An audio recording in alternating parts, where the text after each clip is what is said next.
Morning to you folks. Bragan Jackson here, catching up on the Causeway. Season one, I think we're on episode 8 at this point. It's mid-morning here, headed into Mobile. Had a little bit of a late start, still trying to recover a little bit from you know kids running amok this week. They're not in school, they're all out the entire week for Mardi Gras break, and so we don't have to get up really early to have them anywhere at a specific time. And so we're just kind of taking the opportunity to relax a little bit in the morning times and just slow things down a bit. But headed into Mobile today. Have to finish up some preparation for one of the houses in Mobile. We got family friends coming in Saturday for a few days there. So got to get the place ready for them. We're kind of mid turnover cycle there. Should have the laundry back um, later this afternoon, and we'll turn over some laundry loads and stuff like that.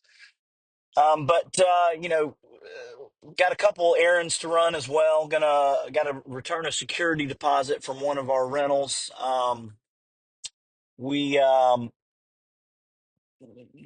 partnered with Truvi. I have partnered with Truvi for kind of handling damages and background checks and all that kind of stuff. Things have been going well with that. In the onboarding process, though, I asked a question. Typically what we do is, in the past, what we've done anyways is just put a hold on people's credit card. And what I found in that process is most credit card holds can only be maintained for 7 days. And so the challenge became, what do you do when you have a rental that's going to last more than 7 days? If that's the process that you use. And so, when I asked Truvi while we were doing the onboarding, I said, "Hey, how have y'all, overcome the 7 day hold issue?" And they said, "Well, we've got it to 14, but that's all we've done." And so I had still been collecting manual security deposits for stays that were longer than 14 days.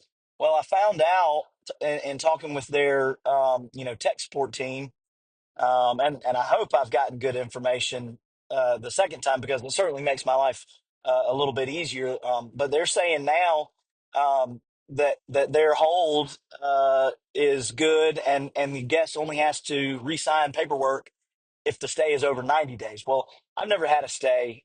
Well, I say that. I think I may have had one stay that ended up going over 90 days, but that is a very rare occurrence. And at some point, you're probably no longer in an area where you're licensing your house, which is what we do when we do a short-term rental. It is not a lease agreement. It is a licensing and use agreement. So it's not subject to landlord tenant laws. So it's a key distinction in how the rental is administered. If there's issues, if there's holdovers, people not doing what they're supposed to be doing, you just terminate the license agreement, and the sheriff is then able to trespass the guest from the premise if there's an issue. So much different than landlord tenant laws and requirements, where you'd have to go through a formal eviction process, a judiciary process, to get somebody out. Obviously, we're not operating in a very strict state like California or something like that, where things might be, totally different. But where we're operating, we're dealing with, licensing and use agreements, not landlord tenant agreements. And, I think at some point, if your rental is, if your licensing agreement is over a certain period of time, you're probably going to wind up, in some pretty gray waters, and potentially going to be subject to landlord tenant laws. But anyways, so still have to work on getting a security deposit out on that. We usually send certified funds back to the person, and we give the guest the option to choose whether or not they want a tracking number If they want to pay for a tracking number, we just deduct it out of the security deposit amount. Or if they're okay with the snail mail and the risk of that getting lost, we'll let them do that as well. Um, I heard a crazy story in my insurance world the other day, where uh, a 480 some odd $1,000 check was stolen in the mail, fraudulently cashed. The bank, it was a bank that did not have an account with the individual who walked in with the stolen check, and the the bank ended up advancing 10%. So just $48,000. They didn't feel comfortable giving them the full 480. They made them open an account under a false name. Well, what turned out to be a false name, and said, "Well, you can walk out of here with 48,000, but that's all we're going to give you." It's just like, holy cow!